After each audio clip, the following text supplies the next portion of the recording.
पूनम एक फोटोग्राफर थी। उसे अक्सर काम के सिलसिले में नए नए शहर घूमने का मौका मिलता रहता है। इस बार पूनम को एक एड फिल्म शूट करने का मौका मिला था और इसके लिए उसे कश्मीर जाना था। पूनम बहुत खुश थी क्योंकि कश्मीर एक ऐसी जगह थी जहाँ पर वो बचपन से ही जाना चाहती थी। वाह, आखिरकार मुझे कश्मीर जाने का मौका मिल ही गया। कब से इंतजार था मुझे इस पल का। वेट फॉर मी कश्मीर, मैं आ रही हूँ। पूनम अपनी ऑफिस की टीम के साथ कश्मीर पहुंच जाती है और एक होटल में रुक जाती है। पूनम अपने रूम में पहुंचकर, वाह कितना सुंदर रूम है ये, और क्या खूब मौसम है कश्मीर का, मजा ही आ गया। यहाँ की खूबसूरत जगहों ने तो मेरा मन ही मोह लिया। पर पूनम ये सब बाद में, चल जल्दी से रेडी हो जा, काम के लिए भी निकलना है। पूरा दिन पूनम अपने काम में लगी रहती है और फिर रात में थक हार कर वो वापस अपने रूम में आकर लेट जाती है। थोड़ी ही देर में उसे नींद भी आ जाती है। पूनम सपना देखने लगती है। अरे ये तो मेरा रूम है, यहाँ कितना अंधेरा है। पूनम रूम के चारों तरफ देखती है और फिर बेड की तरफ देखकर दंग रह जाती है। अरे ये क्या, ये तो मैं हूँ। अगर ये मैं हूँ तो क्या मैं मर गई और फिर ये सब एक सपना है? मुझे तो कुछ भी समझ नहीं आ रहा। तभी पूनम को कमरे के बाथरूम के अंदर से रोशनी आती दिखाई देती है। वो अपना फोन उठाती है और उसकी टॉर्च जलाकर बाथरूम के अंदर जाकर देखती है तो उसे बाथरूम में एक चुड़ैल दिखाई देती है। पूनम जोर से चिल्लाती है और सपने में उसका फोन उसके हाथ से वहीं बाथरूम में गिर जाता है और तभी पूनम की आंख खुल जाती है।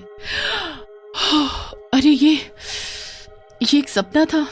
थैंक गॉड, मैं तो डर ही गई थी। वो सब तो एकदम सच लग रहा था। उफ, पर मेरा फोन कहाँ गया? पूनम फोन को बेड के आसपास देखती है पर उसे फोन कहीं भी नहीं दिखता। तभी पूनम की फोन की बेल बजती है और पूनम चौंक जाती है। फोन की आवाज बाथरूम से आ रही थी। पूनम अपने सपने को याद करती है और डरते डरते बाथरूम का दरवाजा खोलती है। बाथरूम खाली था और पूनम का फोन वहीं पड़ा हुआ था जहां उससे वो सपने में गिरा था। पूनम जल्दी से बजते हुए फोन को उठा लेती है और बात करने लगती है। हेलो, कौन? दूसरी तरफ अभिषेक था जो पूनम का फ्रेंड और उसका असिस्टेंट भी था। अरे पूनम, मैं हूँ अभिषेक। तुम अब तक तैयार नहीं हुई? 10 बज रहा है, हमें शूट के लिए निकलना है। ओ हाँ, मैं अभी आती हूँ अभिषेक। पूनम तैयार होकर फिर से काम पर निकल जाती है। दिन भर शूटिंग करने के बाद जब पूनम फिर से होटल के कमरे में जाती है तो उसे अपने कमरे में अजीब सा डर लगता है, पर वो उसे नजरअंदाज करके अपने बेड पर लेट जाती है। पूनम खुद से कहती है, मुझे ज्यादा नहीं सोचना कल के बारे में, मैं बस थकी हुई थी इसलिए उटपटांग सपने देख रही थी। थोड़ी देर में पूनम को फिर से नींद आ जाती है और पूनम फिर से वही सपना देखने लगती है। अरे ये सब क्या हो रहा है? मैं फिर से इस जगह पर वापस आ गई। यहाँ कितना अंधेरा है। पूनम कमरे की लाइट्स ऑन करती है और देखती है कि वो पिछली रात की तरह ही बेड पर सो रही थी। हे भगवान, ये सब क्या हो रहा है और मैं फिर से बेड पर कैसे? अगर ये सब सपना है तो मुझे इस सपने से बाहर आना है। तभी एक जोर की आवाज पूनम के पीछे से आती है और वो डर के पीछे देखती है। उसके पीछे रखा लैंप गिर गया था और टेबल के पास वही चुड़ैल खड़ी थी जो पिछली रात पूनम को बाथरूम में दिखी थी। कौन हो तुम और क्यों पड़ी हो मेरे पीछे? चली जाओ यहाँ से, जाओ यहाँ से। पूनम डर की वजह से जोर जोर से चिल्लाने लगती है और चुड़ैल को इससे गुस्सा आ जाता है। चुप हो जा लड़की। और गुस्से में चुड़ैल पूनम को हवा में उड़ाने लगती है। बोल और चिल्लाएगी? नहीं, प्लीज मुझे छोड़ दो, प्लीज। मुझे इस सपने से बाहर जाना है। मुझे भूतों और चुड़ैलों से बहुत डर लगता है, छोड़ दो मुझे। ओह, ऐसी बात क्या? तब तो तुझे डराने में और ज्यादा मजा आएगा।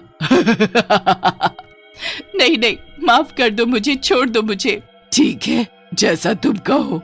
इतना कहकर चुड़ैल पूनम को हवा में उड़ाना बंद कर देती है, जिससे कि पूनम धड़ाम से जमीन पर गिर जाती है और उसका सपना फिर से टूट जाता है। हे भगवान, ये कैसे सपने आ रहे हैं मुझे? नहीं, ये सपना नहीं था बल्कि सच था।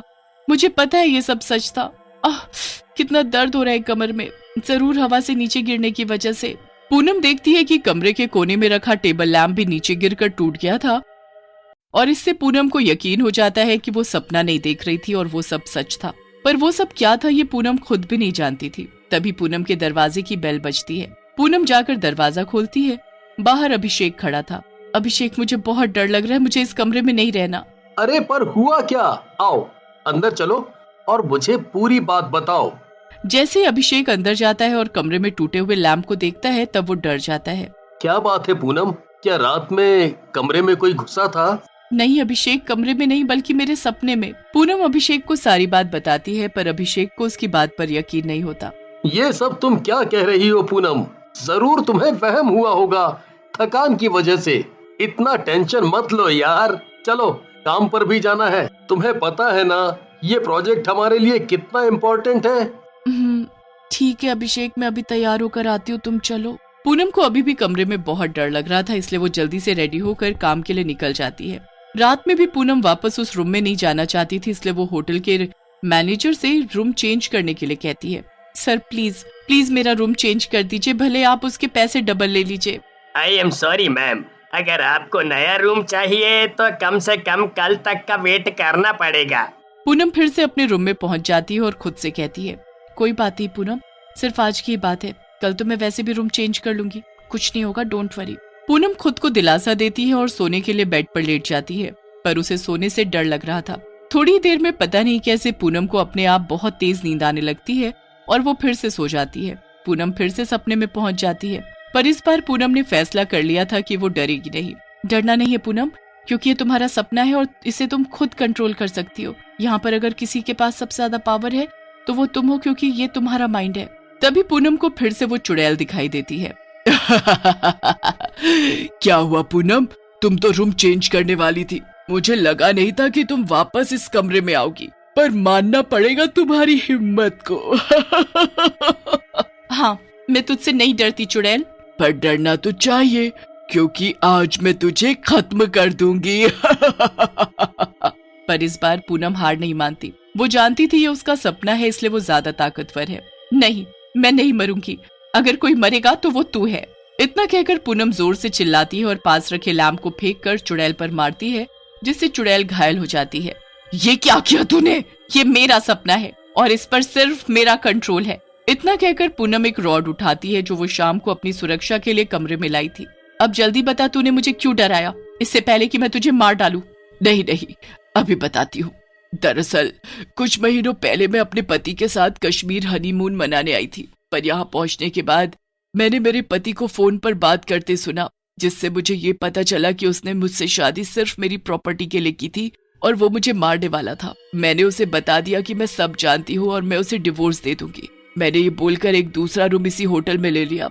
अगले दिन मेरी वापसी की फ्लाइट थी। उस रात जब मैं गहरी नींद में सो रही थी और सपना देख रही थी, तब मेरे पति ने कमरे में घुसकर मुझे मार दिया और मैं अपने सपने में ही कैद हो गई। तब से जो कोई भी इस कमरे में रहने आता, मैं उसे उसके सपने में जाकर डराती थी। प्लीज मुझे माफ कर दो। ठीक है, मैं तुम्हें माफ कर दूंगी, पर वादा करो तुम अब कभी किसी को नहीं डराओगी। पर फिर तुम्हारे पति का क्या हुआ?